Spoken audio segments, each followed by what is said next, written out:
Hello, and thank you for tuning in to the Fi Mastery Podcast, where our focus is on providing tools, resources, and insights that empower driven individuals to become the masters of their own financial independence journey. My name is Peter Dorisanu, and today we're going to talk about the practice of gratitude. Now, as many of us gather this week to express our thankfulness for everything that's happened in our lives this year, there's no better time than the present to focus on our practice of gratitude. And so, what exactly are we talking about here? Now, while thankfulness and gratitude share many commonalities, gratitude is often a deeper and more enduring sentiment. That's because it's not just about recognizing good things that have happened to us, but also involves a deeper appreciation that fills our attitude and our approach to life. That's why in today's episode, I'll share why I'm grateful for the US financial system, why I'm grateful for higher interest rates, and why I'm grateful for what feels like a return to normalcy. So with that, let's dive into today's podcast.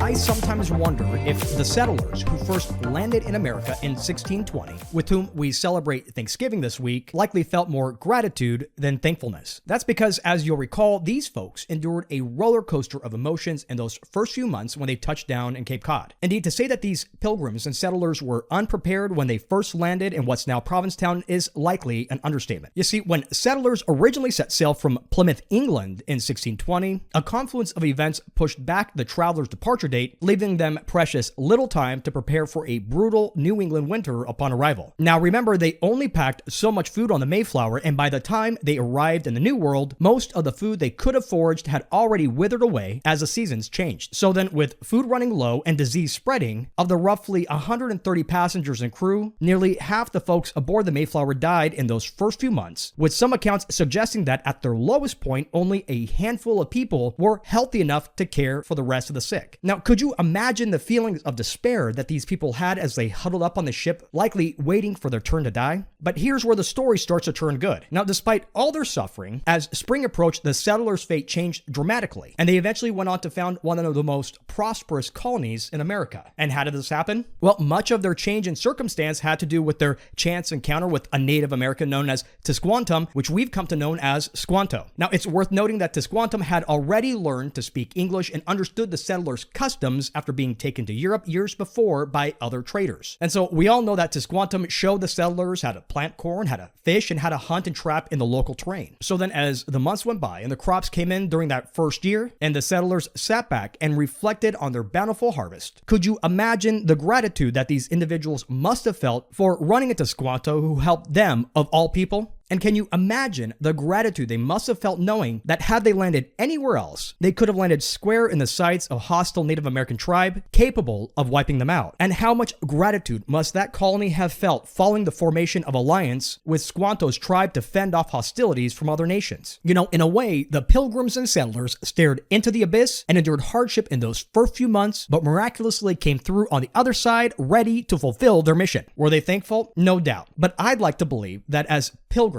settlers, and their Native American friends settled in after that abundant harvest in November 1621, they looked back with a deep sense of gratitude for all they endured and a set of chance encounters that enabled them to fulfill their destiny. Now, make no mistake, the settlers were certainly thankful that with the help of their Native American friends, they were well prepared to endure another New England winter in the year following their arrival. But more importantly, it's hard not to believe that after having experienced chaos and heartbreak and what must have felt like impending failure of their project, the colonists likely felt an overwhelming sense of gratitude knowing that their experiment still had hope. So then, as we gather together here with friends and family this week, we also have the opportunity to take stock and, after offering our thanks for what we have, express our own gratitude for coming through multiple periods of what seems like our own descent into the abyss this year. To be sure, while today is an appropriate time to give thanks for the good things that happened this year, it's also a great time for deep reflection and gratitude. That's why I'm going to share with you the 3 things that I'm grateful for this year. First, I'm grateful for a banking crisis that was halted in its tracks. Now, you'll likely recall that in early spring, the failure of Silicon Valley Bank led to failures among other mid-sized banks and sparked concerns that rising interest rates could lead to a banking crisis, the likes of which we'd not seen since 2008. Now, fortunately, this worst-case scenario did not materialize. And while it's true that the assets held by banks that failed this year have far surpassed levels we saw during during the global financial crisis, quick acting by policymakers, by investors, and other large banks arguably helped fend off a larger cascade of lack of confidence selling and further bank runs.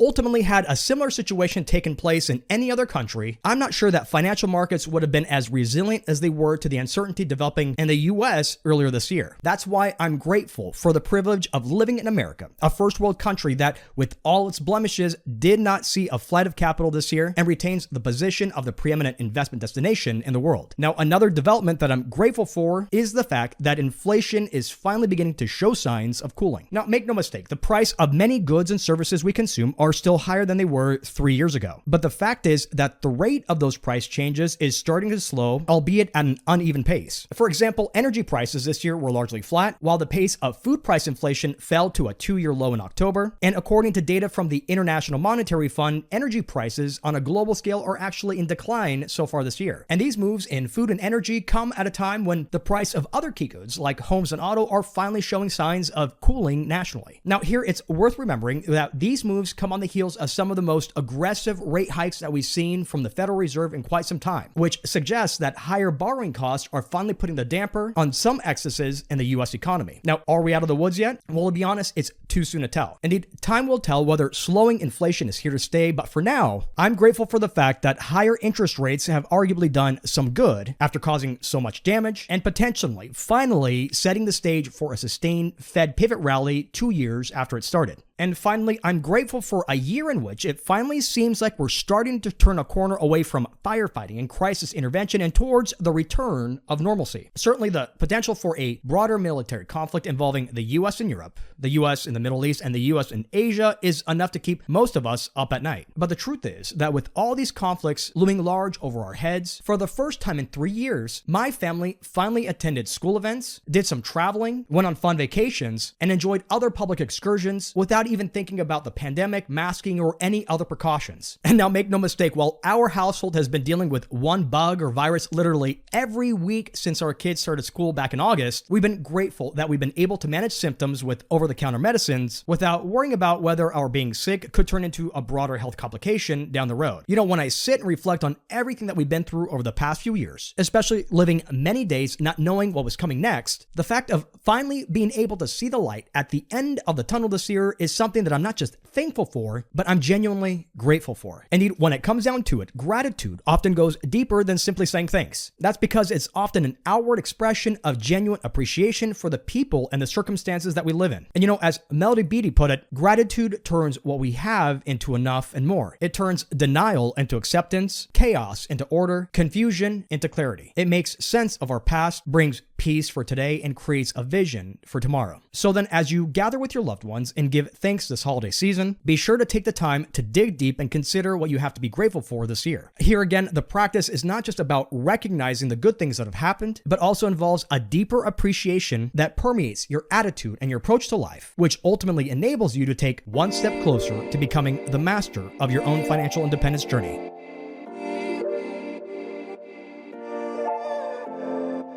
Well, that's it for now. Thank you for taking the time to listen to the Fi Mastery podcast. To learn more about today's topic, you can visit the episodes page at fimastery.com.